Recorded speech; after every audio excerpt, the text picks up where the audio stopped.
Wassallallahu ala Muhammad.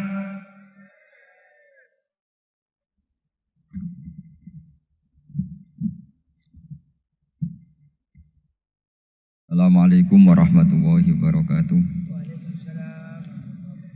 Bismillahirrahmanirrahim. Tabarakalladzi nazzala al-furqana ala 'abdihi liyakuna lil 'alamin nadhira. Allahumma shalli wa sallim ala sayyidina Muhammadin wa ala alihi wa sahbihi ajmain. Amma ba'du.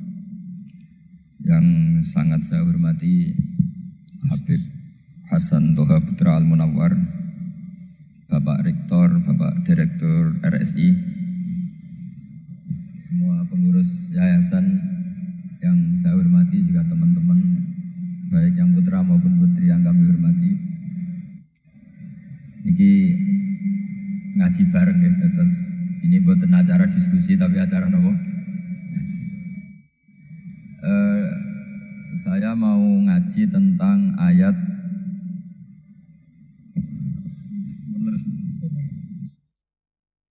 Qul bi fadlillahi wa bi rahmatihi fabidzalika falyafrahu. Ajarkan Muhammad atau katakan Muhammad pada umatmu, sebaiknya atau seharusnya mereka hanya gembira dengan melihat fadlnya Allah dan rahmatnya Allah. Ini harus kita pahami mulai dari konstruksi yang paling pokok, yaitu akidah. Dua ahwal. Ahwal itu satu perilaku sosial. Tiga mutammimat, sesuatu yang tidak pokok, tapi kita butuhkan dalam mengawal hidup ini. Saya beri contoh, orang itu sampai maksiat, itu karena cari kesenangan. Misalnya baru penat itu, ingin seneng, ada orang yang macam-macam lah, ingin melihat maksiat, apa itu pornografi, apa nyabu, apa macam-macam. Itu sebetulnya agama punya konsep yang luar biasa, yaitu seharusnya seseorang itu gembira dengan ketaatan. Lalu pertanyaannya, caranya gembira gimana? Gembira itu mudah. Jadi misalnya kamu sujud sama Allah Subhanahu wa taala. Terus cara berpikir begini, ini sekaligus ijazah. Cara berpikir begini. Ya Allah, ini kata Sayyidina Ali, kafani izzan an akuna laka abdan wa kafani fakhron an takuna li rabban. Ya Allah, betapa sialnya saya andaikan saya jadi budak dari makhluk yang sama. Misalnya sampean itu seorang kiai atau rektor atau doktor atau orang terpelajar, kemudian kamu jadi budak atau hamba dari makhluk yang setara. Betapa hinanya saya. Maka kata Sayyidina Ali, ya Allah, saya ini cukup bahagia, cukup bangga karena jadi budak, jadi hamba dari zat yang super atau yang maha super. Ini kok Allah Subhanahu wa ta'ala. Sehingga ada kebahagiaan yang luar biasa karena menjadi hambanya Allah Subhanahu wa ta'ala. Setelah bangga dengan jadi hambanya Allah, maka kita akan malu. Malu misalnya kok saya bahagia itu nunggu melihat pornografi, melihat maksiat. Itu terus menjadi malu. Kenapa saya bisa didikte oleh hal-hal seremeh itu? Ya, kita malu karena didikte oleh hal-hal yang seremeh itu. Karena kita didikte oleh nafsu. Jadi izzatun nafsi, satu harga diri seseorang itu harus dihidupkan untuk hanya tunduk kepada Allah Subhanahu wa ta'ala. Sehingga Nabi itu melatih satu logika tarkul ma'asi. Nabi itu dulu ketika ada seorang pemuda yang, ya karena mungkin pemuda ya, dia itu mau masuk Islam, tapi uniknya kata pemuda tadi, saya masuk Islam tapi asal dibolehkan bebas zina. Jadi ini agak sableng gitu. Jadi mau masuk Islam syaratnya dibolehkan apa? Zina atau free sex gitu. Karena orangnya agak hiper. Itu Nabi tidak langsung mengancam dengan neraka enggak. Ketika mau pamit gitu semua sahabat melarang. Mah itu jangan, kamu jangan suan Nabi. Itu permintaan yang enggak masuk akal. Setelah lama ditahan terjadi kegaduhan di masjid, Nabi dengar itu ada apa itu? Itu ada pemuda yang mau masuk Islam tapi yasta'dzinuhu fi zina. Tapi mereka minta izin ke Nabi untuk tetap boleh zina. Kata Nabi, pemuda itu suruh masuk, suruh menghadap saya. Ketika menghadap Nabi, saya ulang lagi, ketika menghadap Nabi, Nabi mengajarinya itu luar biasa. Nabi tidak langsung mengancam dengan neraka atau dengan azab tunda. Tapi kata Nabi, atuhibbuhu li ummik. Kamu suka kalau ibu kamu itu jadi demenannya orang banyak. Oh enggak ya Nabi, yang demen ibu saya tak bacok kan. Karena ini ya agak preman, di mana-mana orang nakal agak preman. Terus atuhibbuhu li bintik. Kamu suka kalau putri kamu ya digitukan orang-orang. Oh ya enggak Nabi, yang gitukan putri saya tak bacok. Atuhibbuhu li kholatik. Kamu suka kalau bule kamu digitukan. Atuhibbuhu li ammatik. Kamu suka kalau saudara bapak kamu digitukan. Nabi itu mengeset ya. Cara sekarang itu cuci otak mungkin. Nabi itu meluruskan otaknya anak muda itu. Betapa buruknya zina. Cara bahasa Arab ditakbih. Betapa buruknya zina. Kamu suka kalau korbannya ibu kamu, putri kamu, bude kamu, bule kamu. Sehingga orang itu matur ya hasbuka ya Rasulullah, ini sudah cukup. Saya tidak pernah melihat sesuatu seburuk zina. Jadi fa'al qawwa fi qalbihi bughdha zina. Kemudian Allah meletakkan di hatinya, menanamkan benci zina. Sehingga akhirnya pemuda tadi menjadi iffah, menjadi menghindari zina. Artinya begini ya, ini mungkin yang lolos dari para kita sebagai dai, kita tidak belajar banyak tarbiyahnya Rasulullah SAW. Jadi kalau kita benci maksiat, itu jangan hanya ditahdzir, ditakutkan neraka, itu enggak. Jangan hanya itu, tapi di logika. Jadi kalau kita menghindari maksiat, itu selain karena takut azab, itu ada logika, ada rangkaian pikiran yang menjadikan kita anti satu perbuatan apa maksiat. Jadi misalnya gini ya, kira-kira ginilah kalau contoh gampang itu. Ada orang gitu ya, nyanyi dengan pakaian yang mungkin pornografi gitu. Mungkin pemuda-pemuda ingin melihat itu, tapi bisa diobati gini. Kok enak ndekne mergawe kok tak bayari, aku kehilangan duit gitu. Meskipun dengan logika yang agak serampangan, yang penting menjadi kita ini punya harga diri untuk tidak tergantung hal-hal seperti itu. Sehingga Nabi itu cara menggambarkan tadi mulai atuhibbuhu li ummik. Kamu suka kalau ibu kamu jadi demenannya orang lain. Pemuda tadi bilang yang demen ibu saya mau saya bunuh. Ditambah lagi atuhibbuhu li bintik. Bagaimana kalau korbannya putri kamu, bule kamu, bude kamu. Sehingga terus si pemuda tadi betapa buruknya zina, betapa murahnya zina. Akhirnya pemuda tadi al-qawwa fi qalbi bughdha zina. Terus kemudian pemuda tadi itu sangat membenci dengan apa? Berzina. Nah, pikiran-pikiran seperti ini harus kita tanamkan. Harus kita tanamkan supaya orang itu benci melakukan maksiat.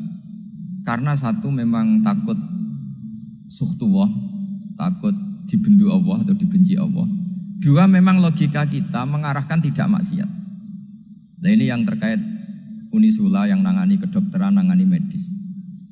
Sesuatu yang dilarang Allah itu pasti madharat. Maka untuk melarang seseorang bergantung sama narkoba misalnya atau hal-hal yang bahaya pada fisik, itu satu tentu bagi ahlullah, tentu karena takut Allah. Tapi banyak masyarakat yang memang benar-benar bisa meninggalkan narkoba karena efek buruknya ganja. Bahwa itu mengakibatkan sakau, mengakibatkan tidak sadarkan diri, mengakibatkan kebangkrutan ekonomi macam-macam. Sehingga mereka benar-benar benci sama yang namanya narkoba.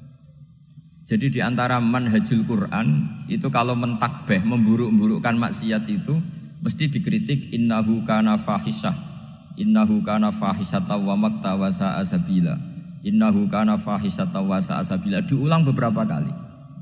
Sehingga dibutuhkan kecakapan untuk menganggap satu hal yang buruk itu fahisyah, sesuatu yang enggak rasional, sesuatu yang tidak positif, sesuatu yang pasti berdampak negatif. Sehingga kalau misalnya tadi dibacakan oleh Qori kuntum khaira ummatin ukhrijat linnasi ta'muruna bil ma'ruf wa tanhauna 'anil munkar. Untuk berhenti dari kemungkaran itu satu takbihun litilkal munkar atau litilkal munkarat, bahwa munkarat itu kita cap, kita stigmasi bahwa itu buruk sekali. Seperti Nabi mengajarkan pemuda tadi, masa kamu suka ibu kamu digitukin lelaki lain, putri kamu, bule kamu, bude kamu, sehingga orang ini pikirannya termindset betapa buruknya zina. Sama seperti kita sukses memindset betapa buruknya narkoba, betapa buruknya bahan-bahan terlarang. Begitu juga seterusnya, terus pengkhianat dan sebagainya. Tapi problem manusia adalah dia itu akan mencari kebahagiaan atau kesenangan sesaat. Maka caranya gimana? Keinginan senang lewat maksiat ini dilawan dengan nyaman dengan taat. Saya ulang lagi, nyaman dengan taat.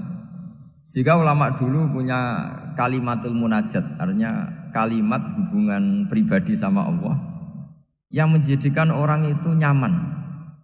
Dan ini yang diajarkan kitab-kitab tasawuf. Kitab tasawuf itu sukses mengajarkan melihat alam raya ini semuanya nyaman, termasuk yang mengecewakan. Itu dianggap nyaman. Saya berkali-kali mengajarkan ilmu ini karena ini musalsal ila Rasulillah SAW. Itu pernah suatu saat Imam Ahmad itu dipanggil sama tetangganya, anak muda. Tentu Imam Ahmad ini orang yang sangat soleh, sangat waroi, sangat tunduk sama perintahnya Allah dan Rasul. Pemuda tadi manggil, ya Ahmad, datang ke rumah saya. Imam Ahmad datang. Setelah sampai ke pemuda tadi, sudah pulang lagi, saya tidak butuh kamu. Pulang lagi. Setelah sampai rumah dipanggil lagi, ya Ahmad, datang lagi. Datang lagi. Oh, saya tidak jadi butuh, pulang lagi. Sampai 3 kali. Dan itu perangai ekspresi Imam Ahmad itu atau ulama lain yang sesoleh beliau itu nyaman, indah. Beliau tetap senyum-senyum, nyaman itu. Beliau tidak tersinggung, tidak terprovokasi, pokoknya tidak tersinggung, kelihatan nyaman. Lama-lama pemuda ini terus tanya, ya Ahmad, kamu saya perlakukan seperti ini kok tidak tersinggung? Kamu senyum-senyum saja, happy-happy saja. Jawabnya Imam Ahmad itu unik. Wahai pemuda, saya kamu panggil itu senang sekali. Karena kata Nabi, kalau kamu iman dengan Allah dan Rasul, maka hormatilah tetangga. Jadi saya senang. Karena nuruti perintah Allah untuk menghormati tetangga. Jadi tidak ada urusannya dengan kamu. Kagetnya kayak apa? Jadi dipanggil tetangga ya senang karena melakukan perintahnya Allah dan Rasul, yaitu ikramul jar, fal yukrim jaroh. Disuruh pulang, kamu ingin saya pulang, ya saya pulang. Disuruh datang, ya saya datang. Jadi saya tidak tersinggung, saya tidak ada urusan dengan kamu. Urusan saya dengan Allah Subhanahu wa Ta'ala. Itu kalau bapak-bapak istrinya ngomel terus sabar itu ya bagus. Saya tidak punya urusan. Kalau kamu terprovokasi oleh istri, berarti kamu didikte oleh makhluk. Masa seorang rektor didikte makhluk? Kan tidak keren. Apalagi seorang habib didikte makhluk, kan enggak keren. Yang bisa mendikte kita hanya Allah Subhanahu wa Ta'ala. Dan Allah mendikte kita, mengajarkan kita wa ashiruhunna bil ma'ruf fa in karihtumuhunna fa asa an takrahu shay'an wa yaj'alallahu fi khairan katsira. Jadi cara melihat istri kita bawel gitu atau cerewet, alhamdulillah ini ada pahala tanpa modal, cukup sabar. Kalau istri kamu sedang mesra malah mintanya ke mall, malah biayanya tinggi. Murah mana dapat pahala dimarahin sama saat mesra minta ke mall? Milih yang pertama kan? Nah ya itu tidak usah modal itu. Ya gitu aja. Jadi kalau istri sedang marah bawel, anggap saja ini rezeki. Dapat pahala tanpa apa? Biaya. Nah, kalau pas rukun malah nantang ke mall, biayanya malah tinggi. Jadi ulama dulu itu melihat dunia itu happy. Pernah Imam Syafi'i dikasih tahu, orang yang tadi nyium tangan kamu ya, itu di rumah menghujat Anda. Jadi dia sopan hanya di depan Anda, kalau di luar menghujat Anda. Jawabnya Imam Syafi'i lucu. Ya baguslah. Yang cerita ini kaget. Kenapa bagus ya Aba Abdillah? Kalau manggil Imam Syafi'i ya Aba Abdillah. Ya berarti saya masih wibawa, di depan saya tidak berani katanya. Jadi dipandang enteng saja. Jadi kalau kamu di depan kamu istri kamu tidak berani belanja, tidak ada kamu belanja banyak, anggap saja Anda wibawa. Jadi enteng saja. Pernah Imam Syafi'i dikasih tahu, separuh dari kampung Anda itu gak suka kamu. Ya bagus lah, kenapa? Oh nak rukun malah bakal utang katanya gitu. Kira-kira yang utang itu yang rukun apa yang neng-nengan? Yang rukun. Jadi enteng saja. Masyhur itu makalahnya Imam Syafi'i. Waman asa'a ilaika faqad atlaqaka. Orang yang berbuat buruk sama kamu berarti membebaskan kamu. Kalau saya sedang nenengan sama Habib Hasan Toha Putra, beliau naik Alphard gak nawarin saya sah karena baru nenengan. Tapi kalau sedang rukun malah harus repot mana? Rukun sama ndak rukun? Repot rukun sebetulnya. Jadi Imam Syafi'i itu happy saja. Kalau sedang rukun sama tetangga ya dianggap rukun itu satu kenikmatan. Sedang ndak rukun ya dianggap satu kenikmatan. Jadi orang dulu itu serilek itu melihat dunia. Kalau kita kan enggak, ego. Wah saya ini suami kok dimarahin istri. Wah ini egonya bangkit. Padahal egonya bangkit itu ada kebodohan di situ. Yaitu seorang rektor didikte seorang istri, seorang makhluk. Apalagi kalau Anda daftar wali itu tidak akan jadi wali. Ini wali kok tunduk sama makhluk. Karena didikte apa? Makhluk. Maka Imam Ahmad ketika tetangganya bully gitu ya santai saja beliau happy. Ketika pemuda tadi eskal janggal. Kenapa kamu gak tersinggung ya Ahmad? Memangnya saya harus tersinggung gimana? Kan tak panggil tidak jadi, tak panggil tidak jadi. Hei pemuda, saya ini tidak punya urusan dengan kamu. Saya nuruti kamu karena perintahnya Allah. Saya senang melakukan perintah Allah, harus berbaik sama kamu. Sampai 3 kali. Jadi kebahagiaan ini pula yang harus kita latih dalam melakukan ketaatan. Tapi memang obsesi saya terbesar atau cita-cita saya terbesar memang setiap ngaji saya ingin orang mukmin semuanya itu bahagia. Dengan bahagia itu mereka tidak neko-neko ingin mencari kebahagiaan lewat jalur apa maksiat. Sehingga dalam konstitusi ulama yang ditulis di kitab-kitab usul fikih, dan itu kitab yang saya kaji, selalu saya kaji, itu membela-bela sesuatu yang mubah itu sampai luar biasa.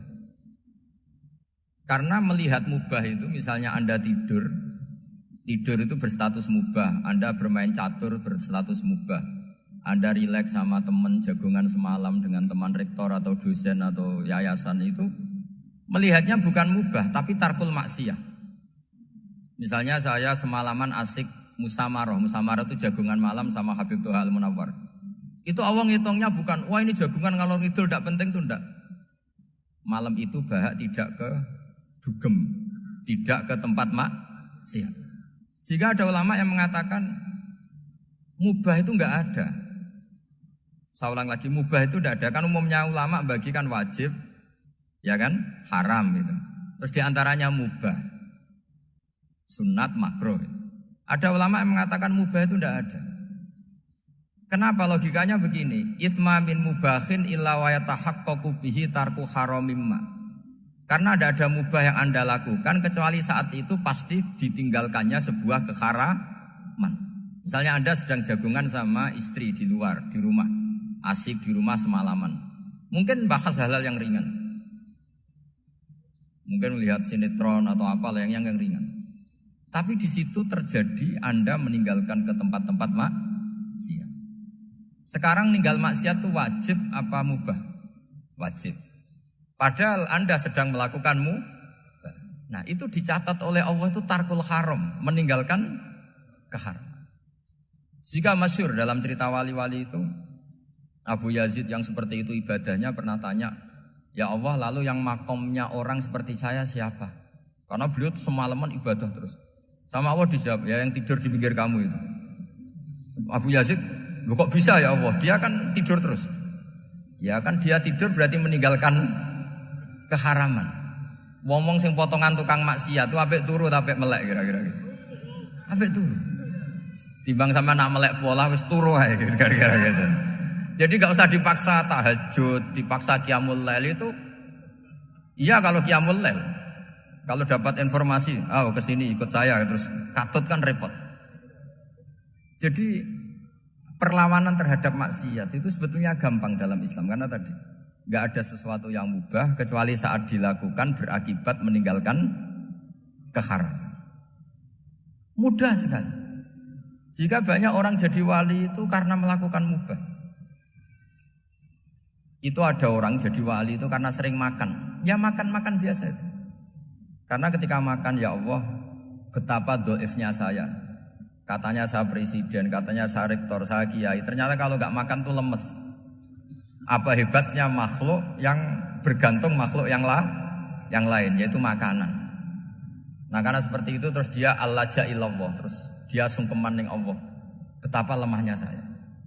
Sebab itu ketika Quran mengkritik dan dengan tanda kutip kemungkinan Tuhannya Isa bin Maryam, itu ngeritiknya sederhana Quran itu.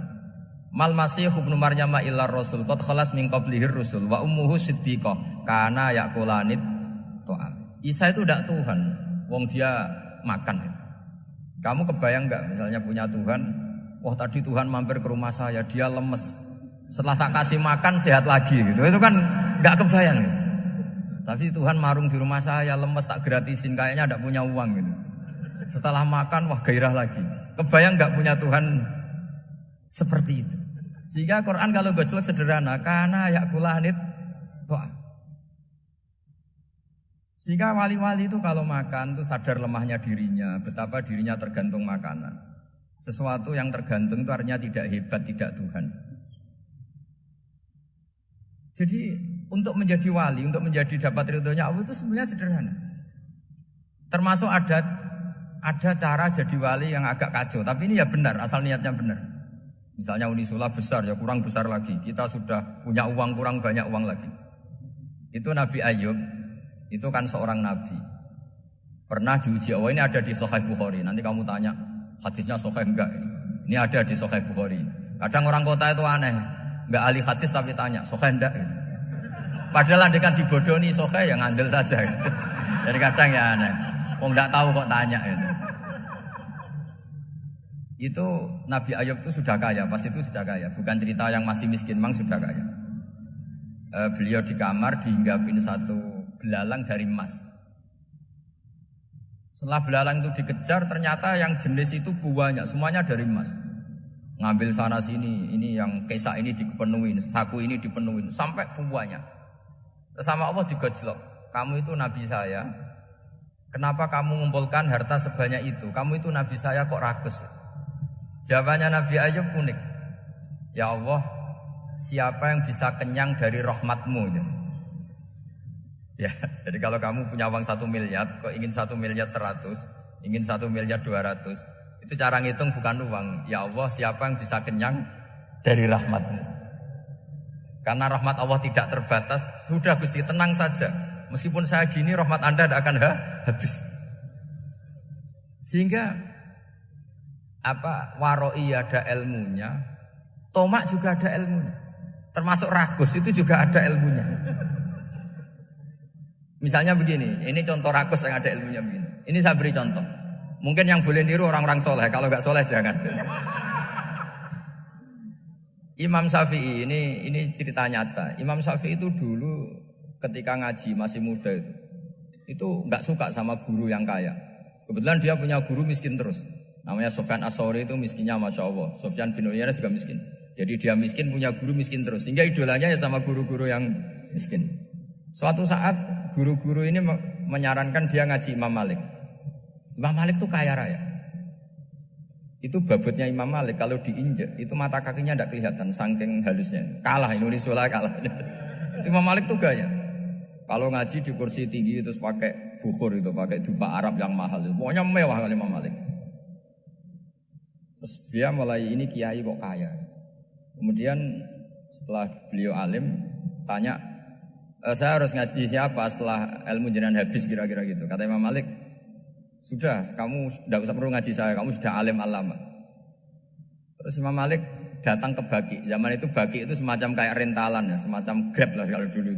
Mana kafilah yang mau ke Irak? Ya sudah terus, oh kita mau ke Irak. Ini antar ke Muhammad bin Hasan As-Syaibani. Itu dibiayai sama Imam Malik. Grabnya ya dibayarin, itu kafilahnya itu ya dibayarin. Imam Syafi'i disangoni, surrotan min dhahabin. Jadi satu kepes uang dikasihkan. Itu pernah tak hitung semurah-murahnya itu sekitar 60 juta. Imam Syafi'i mulai mikir, kiai yang saya kritik lomo, sing kiai miskin tak puji gak pernah ngamal kan, tentu orang miskin kan. Setelah datang ke Muhammad bin Hasan Asy-Syaibani, beliau itu pakar usul fikih, muridnya Abu Hanifah. Beliau al-usuli, pakar usul fikih. Itu Muhammad bin Hasan Asy-Syaibani itu kalau ngitung emas, itu di ruang tamu. Uangnya miliaran, emasnya banyak. Dari kota ini dipindah ke kota ini. Emas kalau ngitung di ruang tamu. Bukan di kamar, di ruang tamu. Imam Syafi'i tambah kaget. Imam Malik kayak gitu sudah saya soal malah ini kaya raya. Setelah Imam Syafi'i kelihatan kaget, digojlok sama Muhammad bin Hasan Asy-Syaibani karena beliau senior. Ata'jabu min hadza, kamu aneh melihat ini? Iya. Kenapa? Ulama kok kaya raya. Terus kata Muhammad bin Hasan, ya sudah, uang ini tak kasihkan orang-orang fasik, binti gue demenan, gue nyabu, gue macam-macam. Oh jangan, nanti dipakai maksiat. Pun jenengan mawon sing sugih. Semenjak itu Imam Syafi'i rubah mindset. Jadi kalau kampus ini ingin akreditasi A, ingin mulia, ingin apa, kamu ridho kalau yang punya prestasi seperti itu adalah orang-orang fasik. Ridho enggak? Enggak kan? Maka didoakan ini. Nah itu namanya berpikir secara usuli. Kamu jangan hanya nuruti karena berpikir waroi terus kamu benci kekayaan, benci pangkat, benci apa, tidak bisa seperti itu. Karena pangkat dan kekayaan ketika dikelola secara kesolehan maka akan menjadi energi positif yang luar biasa. Semenjak itu Muhammad bin Hasan Asy-Syaibani berhasil mendidik Imam Syafi'i.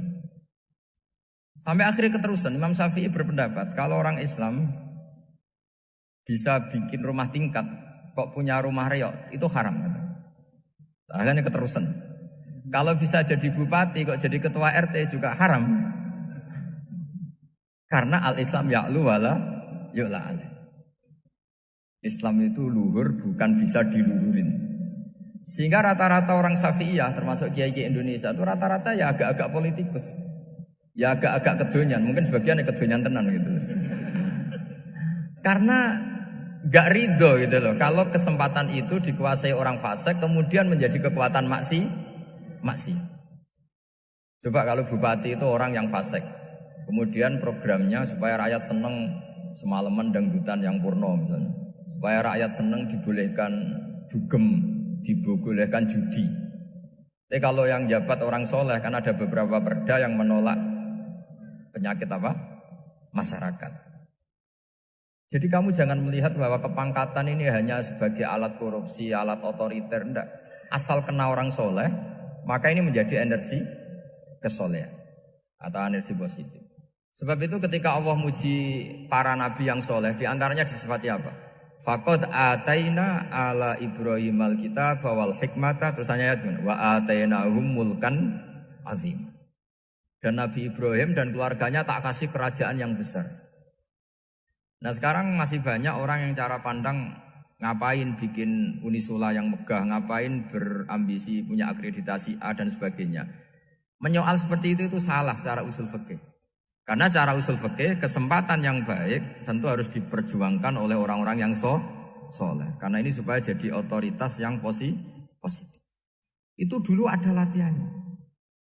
Jadi orang dulu itu gampang sekali ketika milih miskin ditanya, kenapa miskin? Saya ingin hisab saya ringan.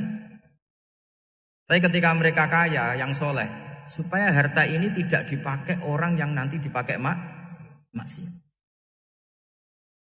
Kita misalnya orang soleh kok mau pangkat, karena kita ada ridho kepangkatan itu dipegang orang maksiat, kemudian menjadi energi maksiat. Begitu juga seterusnya.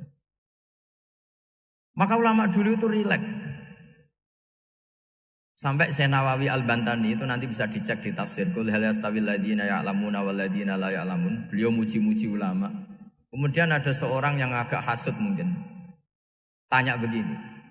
Hebatnya ulama itu begini-begini. Terus ditanya, tapi kenapa kita sering melihat ulama ngantri proposal di rumahnya bupati kan? Sementara bupati enggak pernah datang ke ulama ngaji ihya. Jawabannya Syekh Nawawi itu unik. Ya karena ulama itu tahu gunanya uang, sehingga nyari uang untuk pondok, untuk masjid. Sementara bupatinya tidak tahu gunanya ilmu, maka tidak pernah ngaji. Jadi ya ringan saja. Jadi ya sudah seperti itu. Jadi kalau ada ulama kedonyan, anggap saja karena tahu gunanya uang. Jadi kenapa ulama ngantri di kabupaten, bukan bupati ngantri di ulama? Jawabannya karena ulama tahu gunanya uang. Sementara bupatinya nggak tahu gunanya ilmu. Ya, kira-kira gitu lah. Ada ustadz tidak ganteng, kesensem rondo cantik, karena tahu gunanya ustadz itu. Artinya tahu gunanya kalau saya nikah nanti punya anak jadi gus, kan dia kiai gitu. Tapi rondone raro gunanya dia karena miskin gitu. Jadi ulama dulu itu rileks, menafsirkan apa saja itu rileks, termasuk saat terpojok itu rileks. Karena semuanya dianalisis pakai ilmu. Sehingga ciri utama wali itu apa? Ala inna awliya Allahi la khaufun alaihim walahum yahzanun. Enggak ada rasa takut, enggak ada rasa gampang. Karena melihat sesuatu itu gampang saja. Saya ulang lagi, melihat sesuatu itu gampang saja, ringan. Saya beri contoh ya, betapa pentingnya mindset ya, cara berpikir. Orang itu menjadi kikir itu karena nganggap hidup itu lama dan uang itu penting. Kalau zaman Nabi itu sederhana kalau melihat hidup. Pernah suatu saat Nabi itu punya jatah makan. Karena Nabi itu hidupnya juga pas-pasan. Jadi Nabi itu unik. Beliau di satu sisi kaya raya, bisa ngurmat Abu Hurairah, Ammar, Suhaib. Ashabu Sufa itu dirawat Nabi semua. Itu kan kaya, bisa ngerawat sekian orang. Tapi di sisi yang lain untuk pribadinya beliau miskin. Kadang nggak bisa makan hari itu. Tapi di saat yang sama bisa merawat Ahlus Sufa. Jadi keliru kalau orang hanya cerita Nabi itu miskin, untuk makan dirinya aja susah. Itu keliru. Kelirunya kalau tidak diteruskan, tapi Nabi mampu menghidupi Ahlus Sufa. Singkat cerita jatah makannya Nabi itu dikasihkan orang ketika Nabi tanya, ya Aisyah, makanan jatah saya di mana? Oh ya Rasulullah, tadi ada orang minta tak kasihkan, maka makanan itu habis. Apa kata Nabi? Kamu salah Aisyah. Yang kamu kasihkan itu justru yang masih. Ya yang kamu kasihkan itu justru yang masih. Sehingga Nabi menganggap, makanya Nabi terus ngendikan. Ya kalau mukhatabnya lelaki ya kira-kira begini. Wahallaka min malika illa ma akalta fa'afnaita walabista fa'ablaita. Terus tanya, watasoddaqta fa'abqaita, kata Nabi. Harta kamu ya kamu makan, kemudian ke WC, jadi kotoran, atau punya pakaian mewah nanti rusak. Watasoddaqta fa'abqaita. Ada yang kamu sedekahkan, yaitu yang abadi sampai akhir. Sehingga banyak pengusaha yang mencintai saya setelah tak ajari hadis itu. Misalnya punya uang 1 miliar karena dia spekulan atau pedagang rawan bangkrut. Disedekahkan ke masjid 50 juta, yaitu yang abadi. Jadi kalau suatu saat bangkrut, dia masih punya uang 50 juta di akhirat. Jadi Nabi itu mengajari sedekah itu apa? Ya sedekah itu pengabadian uang. Kalau kita kan enggak, bilang sedekah itu nguras uang. Itu pikirannya setan dan pikirannya orang Islam. Itu cara berpikir setan, bukan cara berpikir umat apa? Sehingga Sayyid Ali Zainal Abidin itu kalau ada orang minta, kemudian beliau ngasih, itu beliau bilang gini, marhaban biman hamala zadi ilal akhirah. Matur nuwun nggih jenengan sing beto sangu kula nate. Jadi dianggap teller saja. Orang yang minta uang beliau itu dianggap tukang nyatet bank ini. Karena sudah ditabungkan, ya sudah. Kalau kita kan enggak, wah pengemis tuh ganggu gini-gini. Kecuali pengemis profesi ya mungkin kita agak-agak enak. Mari zaman akhir tuh ada pengemis apa? Profesi. Jadi repot teman. Terus tak beri contoh lagi kebahagiaan ketika kita milih Islam moderat. Islam kita diajarkan guru-guru kita, utamanya oleh guru kita Mbah Maimun. Saya juga sering ketemu beberapa ulama dunia, termasuk Habib Umar. Saya juga ikut sowan ke sini pas beliau sama Habib ini Hasan Toha Putra di sini sama orang-orang moderat. Itu cara berpikir juga luar biasa indah. Beliau pernah cerita ya, beberapa ulama lah, banyak yang cerita itu.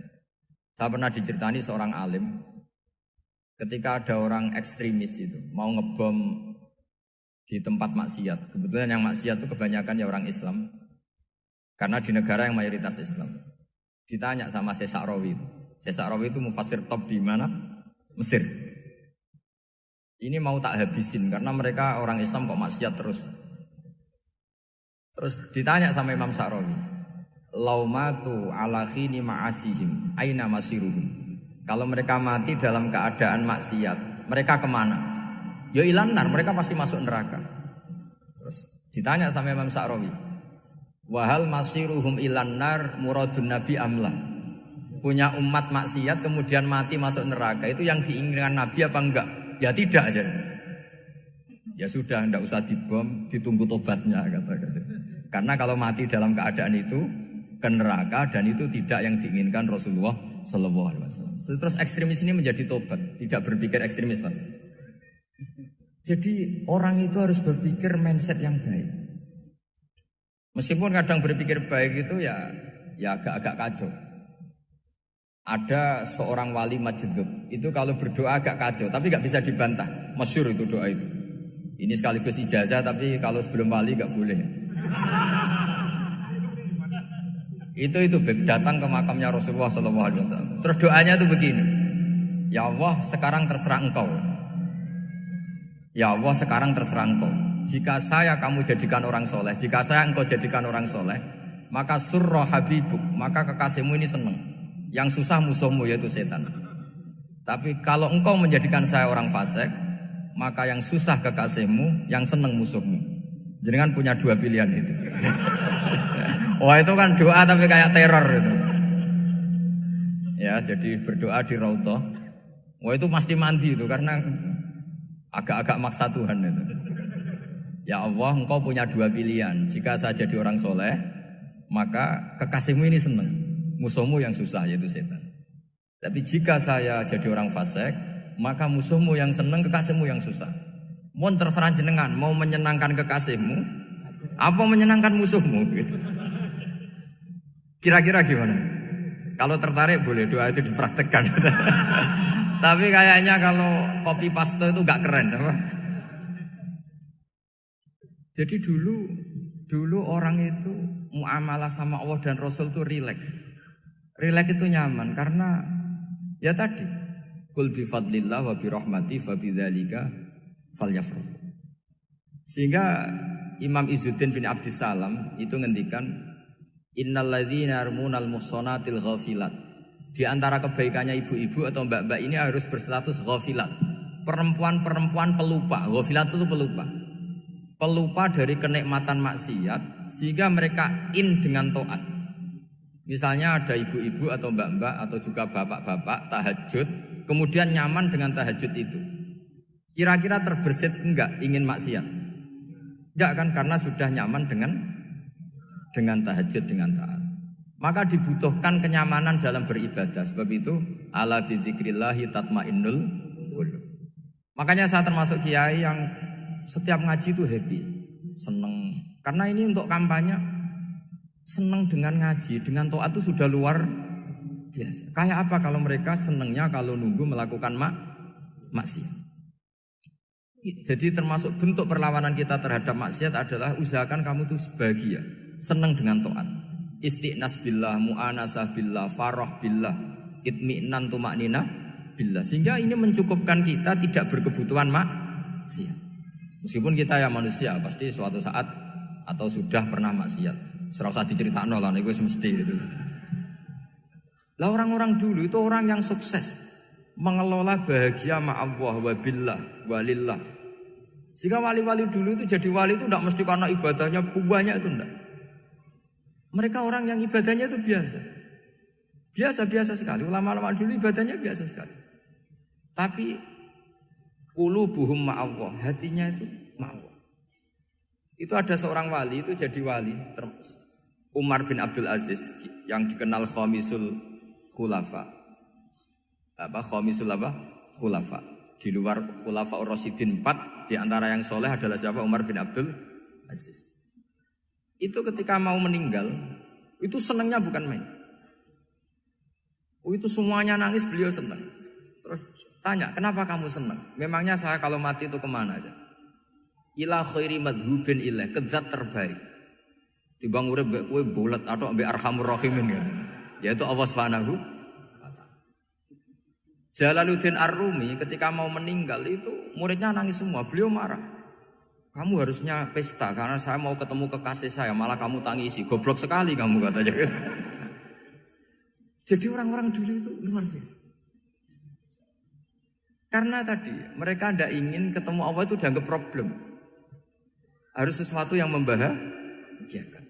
Makanya wali-wali itu kalau berdoa begini. Wa khairu ayyami yauman alqa fih, dan jadikan hari terbaikku adalah hari ketika saya ketemu engkau ya. Pernah dengar doa itu? Wa khairu ayyami yauman alqa fih, dan hari terbaikku adalah hari saat ketemu engkau. Aman kan enggak? Sampai matiku wedi. Saya tidak tahu wedi dosa apa wedi Israel apa wedi malaikat siapa? Mungkar nakir. Sebenarnya tidak perlu seperti itu. Karena cara pandang Nabi itu ini bisa dipraktekkan. Kalau kamu orang baik, mati artinya apa? Ya baik. Karena husnul khotimah. Kalau kamu orang yang buruk, itu kata Nabi, anggap saja mati itu akhir dari keburukan kamu. Nak kowe urip terus malah maksiat terus.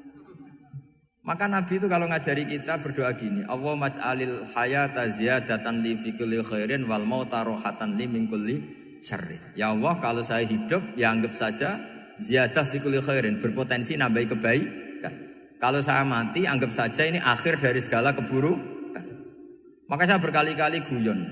Makanya tradisi ulama-ulama NU, ulama-ulama pesantren, ya ada hanya NU, pokoknya ulama-ulama alim. Itu kalau ada orang mati, orang nakal gitu mati, ini saya gitu. Itu hadirin mesti gak terima. Wah, api enang itu orang wakal.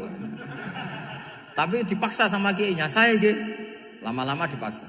Saya gitu. Padahal yang ngatine kiai, wis ra iso maksiat meneh, wis saya gitu. Karena dengan mati berarti saya sudah tidak bisa maksiat lagi. Jadi Nabi melihat hidup dan mati itu segampang itu.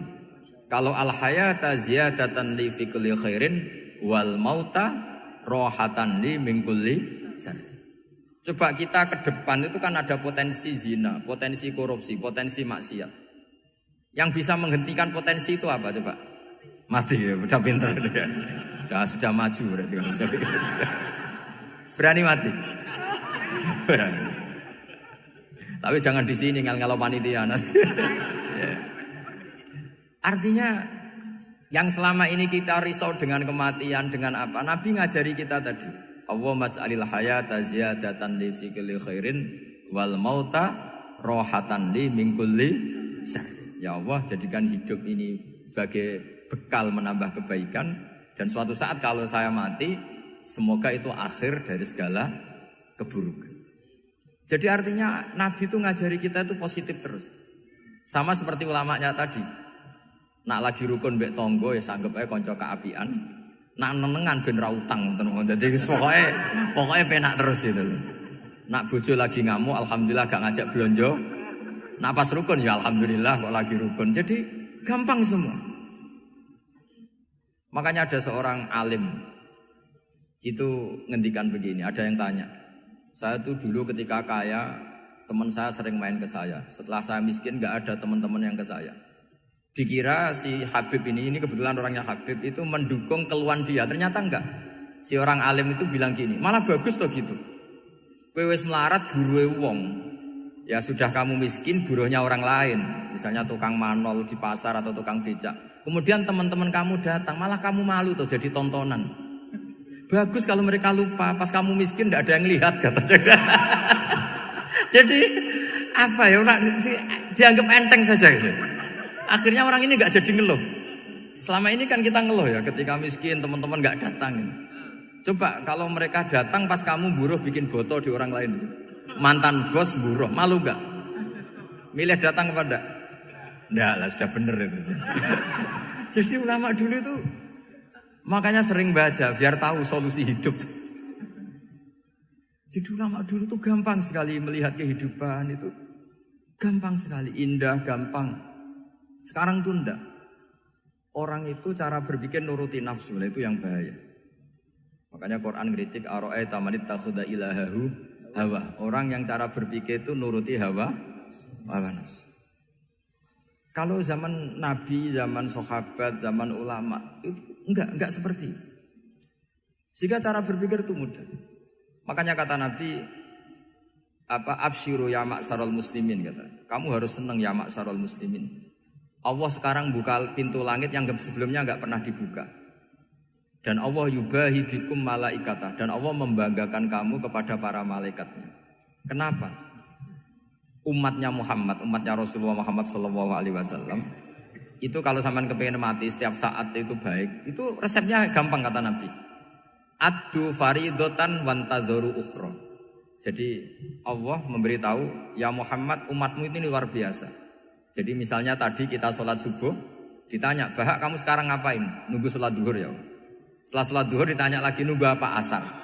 Sehingga faman kanat hijratuhu ila Allah wa rasulih fa hijratuhu ila Allahi.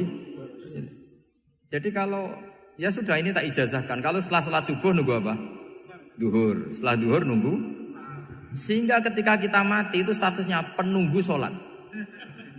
Tapi kamu kan enggak miskin, kenapa? Penunggu kaya. Nah, itu enggak masuk surga itu. Penunggu kemapanan. Berarti kan menunggu sesuatu yang seleranya nafsu. Beda kalau penunggu sholat. Berarti kamu di dunia menunggu ritual ibadah. Maka di antara ijazahnya Nabi apa? Addu faridotan wantadzoru ukhra. Melakukan satu fardu, kemudian kita menunggu tugas berikutnya. Jadi niati saja setelah subuh nunggu apa? Duhur. Setelah duhur, meskipun kita di perapatan, apa? Nunggu asar. Tapi ya asar betul, jangan nunggu tok pas asar ndak. Jadi sebetulnya umat ini gampang sekali. Jadi di antara kebanggaan Allah, yubahi itu Allah bangga dengan malaikatnya adalah umat ini adalah addu faridotan wantadzoru ukhra, melakukan satu fardu kemudian menunggu fardu yang lain. Dari mengkhidmati kampus, ingin mengkhidmati masyarakat, dari satu masyarakat lokal Semarang menjadi sampai sekarang sampai Banjarmasin, Unisula mau bikin kampus di sana terus gitu. Dari satu tugas ke tugas yang lain. Makanya Islam diajarkan setelah satu tugas selesai, faida faruh tafan sok.